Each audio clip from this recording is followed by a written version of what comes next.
Hello students, आज की इस वीडियो में हम बात करने वाले हैं आरपीएससी फर्स्ट ग्रेड के साइंस वाला जो सेक्शन है पेपर 1 में उसके इम्पोर्टेंट टॉपिक के बारे में। तो उसमें एक टॉपिक दिया हुआ है आपके टिश्यू यानी ऊतक। तो ऊतक जो है वो कोशिकाओं के समूह को कहते हैं। तो उससे पहले हमें बेसिक जानकारी हमें कोशिका के बारे में होनी चाहिए। तो इसी के आज कुछ इंपॉर्टेंट क्वेश्चन हम लेके आए हैं। तो उनमें देखते हैं सबसे पहले हमारे क्या क्या क्वेश्चन सामने आ रहे हैं। ये प्रश्न जो है ये आपके प्रीवियस ईयर में पूछे गए प्रश्न हैं, जो बेसिक क्वेश्चनों के साथ साथ प्रीवियस ईयर में पूछे हुए पेपर में क्वेश्चन से हैं। तो देखते हैं इनमें कौन कौन से सवाल हमारे सामने हैं। तो सबसे पहले सवाल में देखते हैं, सर्वप्रथम कोशिका की खोज किसके द्वारा की गई है? Antony von Leeuwenhoek, Robert Hooke, Lewis pasture और चौथे नंबर पे है स्लाइडेन और श्वान। तो इनमें से सही जो आंसर है कि कोशिका की खोज किसके द्वारा की गई, तो वो सबसे पहले रॉबर्ट हुक के द्वारा की गई है। तो रॉबर्ट हुक ने जो है वो कोशिका की खोज की है सबसे पहले, लेकिन इनके द्वारा जो कोशिका की खोज की गई थी वो एक प्रकार की मृत कोशिका थी। जो कोर्क की छाल होती है उनकी कोशिकाओं को इन्होंने देखा था, जो एक प्रकार से मृत कोशिका थी। मृत कोशिका उसको कहते हैं जिसमें किसी प्रकार का कोई जीव द्रव्य नहीं होता है। और जो दूसरे नंबर पर हमारे कोशिका की खोज हुई तो वो एंटोनी वॉन ल्यूवेनहॉक के द्वारा की गई है। इन्होंने सबसे पहले जो कोशिका देखी थी अपने माइक्रोस्कोप में वो जीवित कोशिका थी।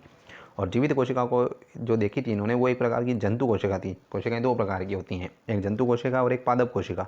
तो इन्होंने जो देखा था वो जंतु कोशिका को देखा था। तो अगर सवाल ये बनता है कि जीवित कोशिका को किसने देखा, तो एंटोनी वॉन ल्यूवेनहॉक, और जीवित जंतु कोशिका को इसके द्वारा देखा गया है तब भी एंटोनी वॉन ल्यूवेनहॉक होगा। उम्मीद करते हैं विद्यार्थियों आपको ये बात समझ आई होगी। इसके बाद हम बढ़ते हैं अपने अगले प्रश्न की ओर। कोशिका सिद्धांत जो है और एक होती है कोशिका की खोज। तो जो कोशिका की खोज है वो सबसे पहले किस वर्ष में हुई थी? तो पहला विकल्प है आपके 1965, दूसरे विकल्प में है 1665, 1765 या 1666। तो जो कोशिका की खोज रॉबर्ट हुक के द्वारा की गई है वो 1665 में की गई है। तो विकल्प नंबर 2 सही हो जाएगा कि कोशिका की खोज जो हुई है वो 1665 में हुई है। इसके बाद हम अगले प्रश्न की ओर बढ़ते हैं। कोशिका सिद्धांत किसके द्वारा दिया गया है? कोशिका सिद्धांत यानी कोशिका का क्या सिद्धांत है? कोशिका का सिद्धांत ये है कि पूर्ववर्ती कोशिकाओं के द्वारा ही नई कोशिकाओं का निर्माण होता है। तो ये सिद्धांत किसके द्वारा दिया गया है? पहले विकल्प में आपके है Robert Hooke, Robert Koch, Schleiden और श्वान, एंटोनी वॉन। तो जो कोशिका का जो सिद्धांत है वो स्लाइडेन और श्वान दो वैज्ञानिकों के द्वारा दिया गया है। ये दो वैज्ञानिक हैं जो स्लाइडेन और श्वान हैं, इनके द्वारा ही कोशिका सिद्धांत दिया गया है। आगे बढ़ते हैं। दोहरी झिल्ली युक्त कोशिकांग है। दोहरी झिल्ली युक्त कोशिकांग का मतलब ये है कि कोशिकाओं में जो कोशिकांग होते हैं वो 3 तरह के होते हैं। एक दोहरी झिल्ली युक्त, एक एकल झिल्ली युक्त और एक होता है झिल्ली रहित, जिसमें किसी प्रकार की कोई झिल्ली प्रेजेंट नहीं होती है। तो यहाँ पर हमें सवाल में पूछा गया है दोहरी झिल्ली युक्त कोशिकांग कौन कौन से हैं। तो उनमें सबसे पहले देखते हैं माइटोकॉन्ड्रिया, दूसरे विकल्प में है क्लोरोप्लास्ट, केंद्रक, सभी। यानी ये जो तीनों कोशिकांग हैं ये वेल डेवलप कोशिकांग है। इनमें जो भी वेल डेवलप कोशिकांग होंगे उनमें हमेशा दोहरी झिल्ली युक्त पाई जाएगी। तो ये माइटोकॉन्ड्रिया, क्लोरोप्लास्ट और केंद्रक सभी दोहरी झिल्ली युक्त कोशिकांग हैं। तो विकल्प चौथा सही हो जाएगा। इसके बाद आगे बढ़ते हैं।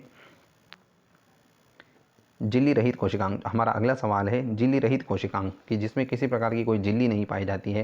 पहला विकल्प है लाइसोसोम, राइबोसोम, ईआर का मतलब होता है एंडोप्लाज्मिक रेटिकुलम, हिंदी में कहेंगे तो अंतःपैद्रवी जालिका। ये अंतःपैद्रवी जालिका भी दो प्रकार की होती है, खुरदरी और चिकनी, दो प्रकार की होती है। चौथे विकल्प में है गोल्जी बॉडी। तो यहाँ पर हम बात करते हैं कि झिल्ली रहित कोशिकांग जो है वो राइबोसोम होता है। राइबोसोम ही जो है वो झिल्ली रहित कोशिकांग है। और यह जो राइबोसोम है ये एंडोप्लाज्मिक रेटिकुलम के ऊपर पाए जाते हैं।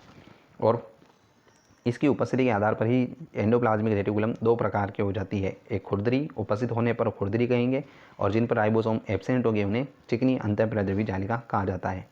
आगे बढ़ते हैं। कोशिका का प्रोटीन फैक्ट्री है यानी कोशिका की जो प्रोटीन फैक्ट्री है वो कौन है? माइटोकॉन्ड्रिया, राइबोसोम, लाइसोसोम और एंडोप्लाज्मिक रेटिकुलम। तो जो कोशिका की जो प्रोटीन फैक्ट्री है विद्यार्थियों वो राइबोसोम को कहा जाता है। राइबोसोम ही प्रोटीन निर्माण का कार्य करते हैं, इसलिए इन्हें प्रोटीन फैक्ट्री कहते हैं। इसके बाद अगला सवाल है हमारे पीपीएलओ है यानी पीपीएलओ क्या है? पीपीएलओ का पूरा नाम बता देते हैं, प्लूरो निमोनिया लाइक ऑर्गेनिज्म। तो ये जो होता है शैवाल है, एक प्रकार का कवक है, शेवाक है या माइकोप्लाज्मा है। तो जो इसमें पीपीएलओ है वो माइकोप्लाज्मा को कहा जाता है। और ये जो शैवाल है और शेवाक है इन दोनों का जो सहजीवी संबंध होता है उसको शेवाक कहा जाता है। शेवाक अलग है, शैवाल अलग है। इन दोनों का जो सम्मिलित रूप होता है शैवाल और कवक का इसी को सेवाक या इंग्लिश में कहें तो लाइकेन के नाम से जाना जाता है। इसके बाद हम आगे बढ़ते हैं अपने अगले प्रश्न की ओर।